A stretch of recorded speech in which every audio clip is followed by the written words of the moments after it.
Bangladesh cricket মানেই সাকিব আল হাসান। মাঠে তিনি কিংবদন্তি, ক্যামেরার সামনে ব্র্যান্ডের পোস্টার বয়। ব্যাটে বলে বিশ্ব মাতানো এই অলরাউন্ডার একসময় ক্যামেরার সামনে দাঁড়িয়েছিলেন অভিনেতা হিসেবেও। অবাক হচ্ছেন?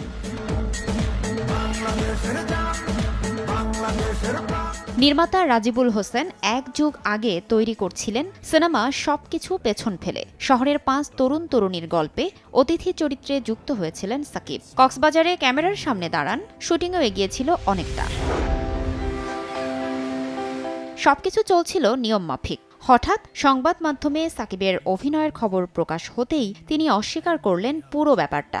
এতে হতবাক নির্মাতা, সরে দাঁড়ায় স্পন্সর ফুজি ফিল্মও। শেষ পর্যন্ত আর মুক্তি পায়নি সিনেমাটি। এ ঘটনায় 65 লাখ টাকার ক্ষতির মুখে পড়েন বলে অভিযোগ নির্মাতার। তার ভাষায়, অসম্পূর্ণ সত্য দিয়ে পূর্ণ সিনেমা বানানো যায় না। এতে ক্ষতিগ্রস্ত হয় পুরো ইউনিট, হারিয়ে যায় একটি সিনেমার সম্ভাবনা।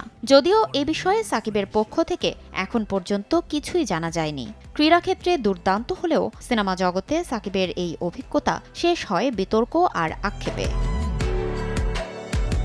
ফারজানা লিনা, সময় সংবাদ, ঢাকা।